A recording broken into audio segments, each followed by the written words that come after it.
नमस्कार। आज की वीडियो में हम समझते हैं पवन ऊर्जा के बारे में कि पवन ऊर्जा होती क्या है। मैं सबसे पहले तो बताऊंगी, मैंने कल वाली वीडियो में डिस्कॉम के बारे में बताया था, तो बच्चे कह रहे हैं कि डिस्कॉम होता क्या है। डिस्कॉम के परिचालन के अनुसार बिजली की लागत में कमी, बिजली की ब्याज लागत में कमी, डिस्कॉम में वित्तीय अनुशासन लागू करना चाहिए सरकार ने। बिजली वितरण कंपनियां जो होती हैं, डिस्काउंट का वित्तीय बदलाव और पुनरुद्धार करना, और साथ में उसका स्थायी समाधान भी करना, ये सब डिस्कॉम के बातें होनी चाहिए, क्योंकि सरकार को इन चीज़ों का सबसे ज़्यादा ध्यान रखना चाहिए, क्योंकि बिजली बहुत चोरी होती है। तो उज्ज्वल डिस्कॉम योजना चलाई थी भारत सरकार ने, नवंबर 2015 को ये लॉन्च किया था।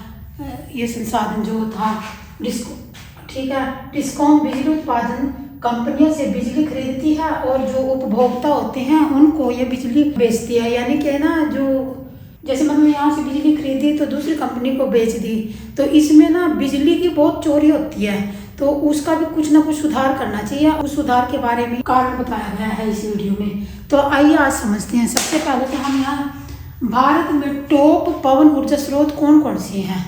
टॉप ऊर्जा जो पवन, जो एक वो लगी होती है बड़ी सारी, मतलब 100 मीटर लंबी बड़ी बड़ी दीवारें सी,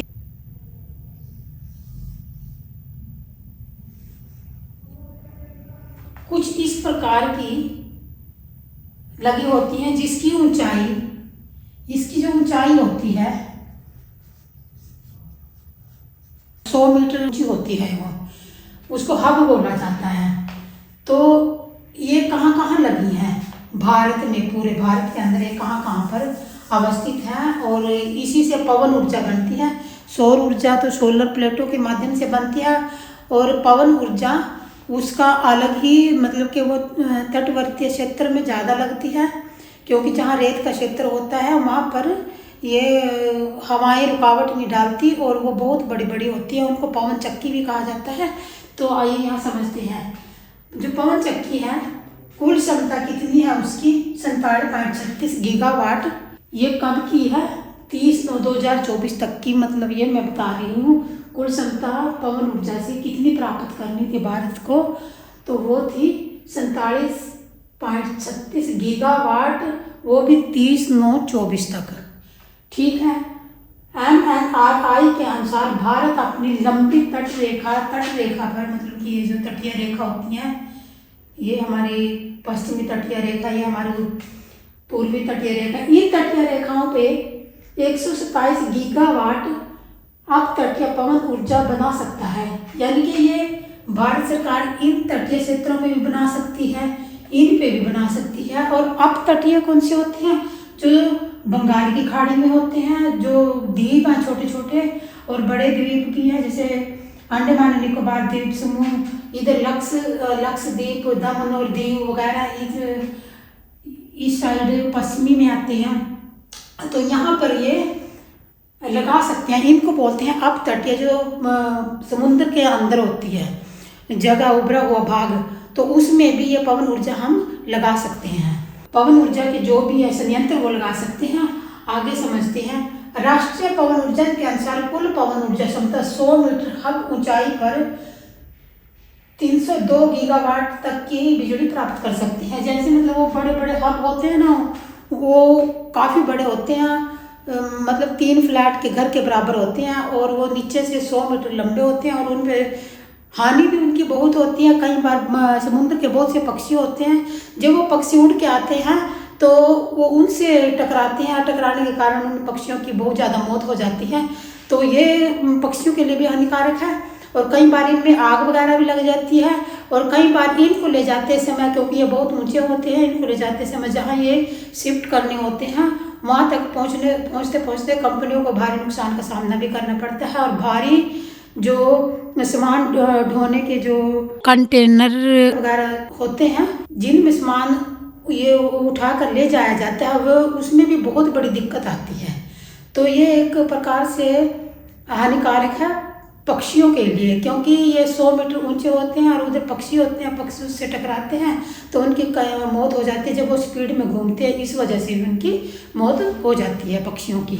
तो आइए समझते हैं भारत में कहाँ कहाँ पर अवस्थित है, भारत में इसकी लोकेशन कहाँ कहाँ पर है। सबसे पहले तो हम पूर्वी तट पर ही आएंगे, बंगाल की खाड़ी की तरफ।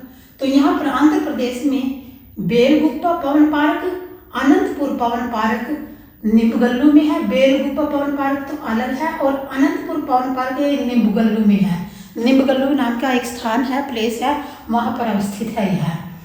तो यहाँ पर हम आते हैं तमिलनाडु राज्य में। तमिलनाडु राज्य में मुपंडन पवन फार्म है, तमिलनाडु की कन्याकुमारी में। जो तमिलनाडु राज्य है उसकी कन्याकुमारी में मुपंडल नामक पवन फार्म है, जहाँ पर पवन ऊर्जा के बड़े बड़े हब लगाए गए हैं, क्योंकि ये तटीय क्षेत्र पर ही होते हैं जहाँ पर रेत होती है, क्योंकि वहाँ हवा को किसी भी प्रकार की रुकावट नहीं होती है। तो ये तो इस साइड के हो गए।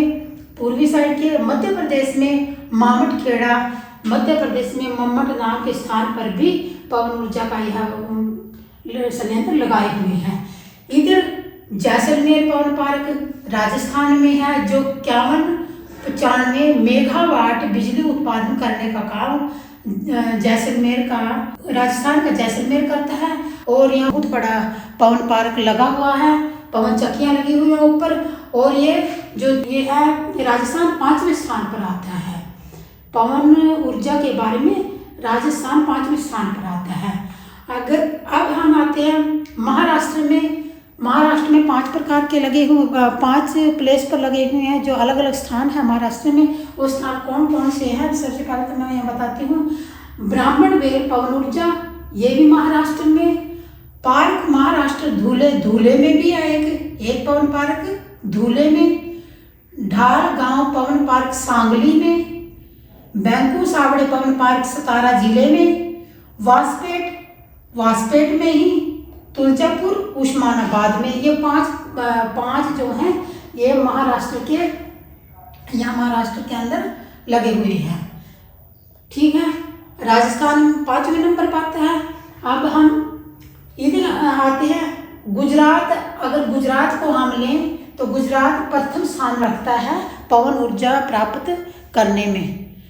ठीक है, तमिलनाडु दूसरे स्थान पर, कर्नाटका तीसरे स्थान पर। क्वेश्चन यहीं से बन जाता है, अगर कोई क्वेश्चन आए कि पवन ऊर्जा भारत में प्रथम स्थान पर कौन सा राज्य आता है, तो आपने बताना है गुजरात राज्य आता है।